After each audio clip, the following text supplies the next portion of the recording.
November, 1942. The North Atlantic Nord at the hull of HMC's Havila, like a beast, denied its due. I stood in the wireless cabin aft, wedged between steel bulkheads beaded with condensation, the air thick with the metallic temps of ozone, the sour reek of sweat-soaked wool, and the faint, ever-present brine that seeped through every seam of the corvette. My fingers, chilled despite the stove hissing in the corner, hovered over the brass keys of the Marconi 0305 transmitter relic. Perhaps, to some, but to me, a second spine. My name is Jan Kowalski.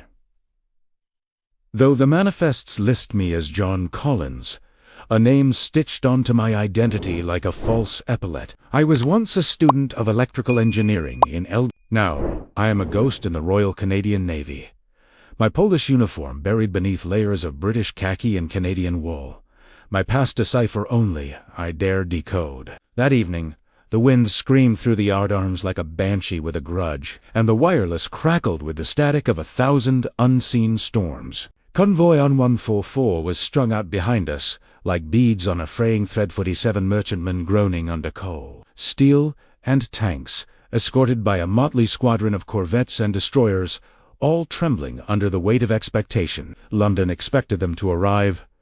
Berlin expected them not to. And somewhere in the void between those two expectations, I listened. It began as a whisper, an anomaly in the usual symphony of Allied traffic, a series of dots and dashes to crisp, to rhythm, riding on 5,123 kilohertz, just shy of the assigned Allied frequency, but close enough to slip through the guard net like a thief through a parted curtain. German naval code. I knew it by the cadence, not the staccato urgency of U-boat reports, nor the clipped efficiency of Kriegsmarine command, but the languid, almost careless rhythm of a logistics officer in Vilp, transmitting routing coordinates for U-boat, refueling at grid AE39. I had heard such signals before during my brief, clandestine training in Edinburgh. Intercepted fragments passed to us by Y service, always sanitized, always distant. But this was raw, unfiltered, alive. My heart did not race. It sank, like a stone dropped into deep water, pulling my breath with it, because I knew not from orders, not from protocol, but from the cold arithmetic of survival that if I reported this, it would vanish into the labyrinth of naval intelligence chewed over by men with starched collars and safe desks, while the U-boats rendezvoused and the next convoy bled into the sea. But if I acted, if I shaped this enemy signal into something new, something ours. I glanced at the cabin door. Ensign MacLeod was on watch topside. Petty Officer Finch snored in the mess, dead to the world after his third mug of stewed tea. The ship rolled violently, and a loose bolt in the overhead clattered like teeth. Outside, the AC pings echoed through the hull mechanical heartbeats, searching for steel ghosts in the dark. I slipped my headphones tighter, adjusted the regenerative receiver, and began to transcribe. Not for London, for myself. By midnight, I had it. The full sequence. Clean. Verified against known German encryption patterns.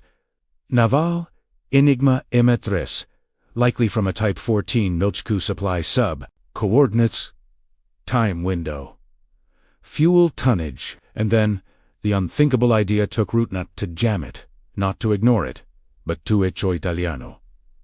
To broadcast it again, not as Hermann, but as Canadian, on our own secure frequency. With our call sign, with the phrasing of a tired but dutiful operator relaying urgent intelligence. My fingers trembled not from fear, but from the terrible clarity of the choice.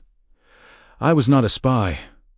I was a radio man, a technician. And yet, in that cabin, soaked in the hum of vacuum tubes and the ghost of my homeland, I became something else, a weaver of signals, a forger of truth. I crafted the message with care, mimicking the precise jargon of the Admiralty's Fleet Broadcasting Service. Refueling operation confirmed. AE. Stop. Advise hunter-killer deployment. Stop. Expect. Type the 14th presence between 04000800 GMT. And signed off with the correct authentication group from yesterday Esky list, knowing the Germans would monitor Allied reactions. They would see our ships, divert. They would assume their code was broken. They would abort, or, better yet, they would move and walk into the jaws of a trap, not of our making, but of my making. I pressed the key. The spark gap sputtered to life. The signal leaped into the ether, clean and sharp, wrapped in the cloak of legitimacy. For 15 seconds, I was not Jan Kowalski, not John Collins, but a silent god of the airwaves, bending reality with a series of clicks. When it was done, I sat in the sudden quiet. The only sound the drip of condensation on the deck and the slow throb of the engine below. I had just committed an act of war without orders, a betrayal of protocol, perhaps even of loyalty. And yet, as the ship pitched through another swell, I felt not guilt, but a strange, hollow resolve, kind that comes not from courage, but from the certainty that all other paths led to graves filled with unknown sailors, their names lost to foam and silence. Outside, the sky bruised toward dawn, and somewhere in the cold black, a German radioman would soon hear our signal and believe it was his own. 3 days later, the storm had passed, leaving behind a brittle calm that felt more ominous than any gale. The sea lay flat and glassy, reflecting a sky bleached of color, as if the world itself held its breath. ON 144 limped into St. John's with only 2 ships, lost a miracle. The captain called it, raising his glass in the wardroom. I said nothing. I never do. Miracles, I've learned, are often forged in deception, and mine was still echoing across the Atlantic, twisting in ways I could not control. Back in the wireless cabin, the air smelled of warm bakelight and damp paper. I monitored the usual traffic. Weather reports from convoy rerouting orders from Western Approaches Command. A faint but steady stream of German naval chatter now, laced with confusion. I intercepted a fragment from U-134, frantic, questioning whether AE-39 was compromised. Then a terse reply from WW2, their Unterseebold ordering immediate withdrawal and relocation to grid B. If a dose, my pulse quickened, not with pride, but with dread. They had believed the signal. Too well. Too completely. But it was the next transmission that turned my blood to ice. A high-priority message from Wilhelm's, encrypted under the Kurtsignali system short signals, rarely used except for critical alerts. I copied it down with mechanical precision, though my hands felt distant, as if they belonged to someone else. The decryption key I carried smuggled out of occupied Poland in the lining of a priest's cassock matched a fragment of the indicator group.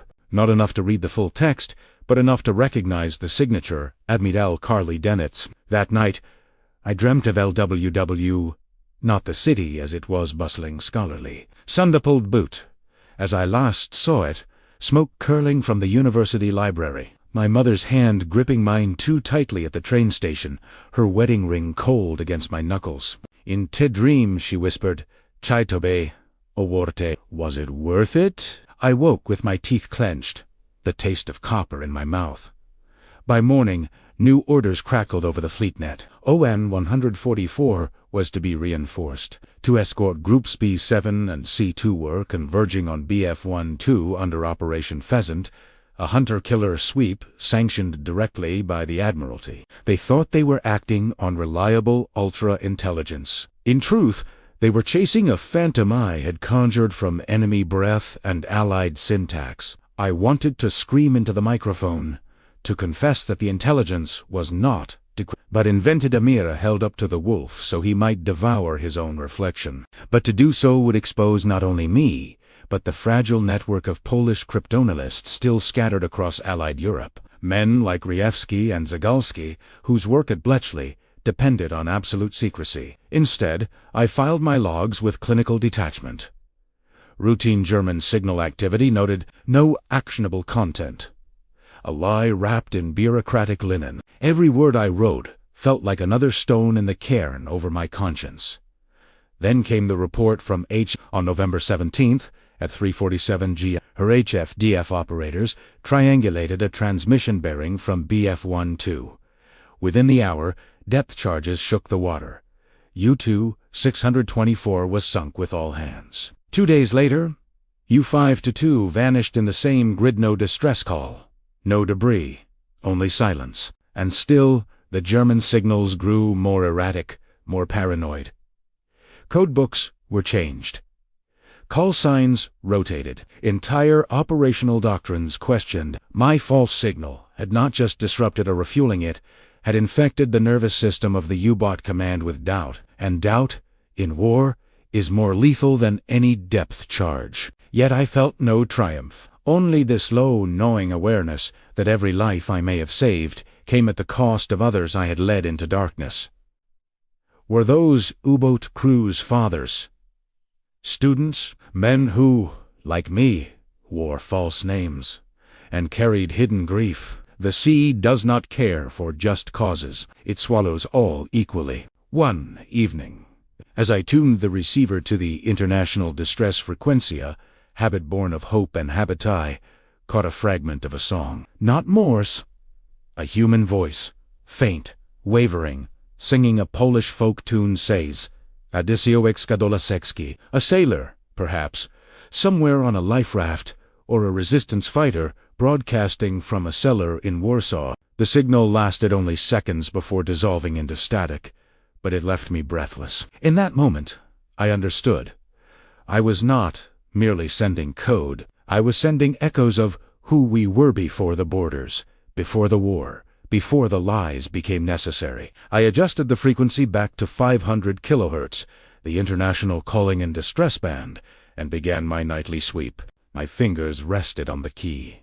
Poised, waiting. The vacuum tubes glowed amber in the dim cabin. Outside, the sea, stretched, endless and indifferent. And somewhere in the ether, my Morse code stolen, twisted, reborn still traveled, unseen, unheard, shaping history in its wake.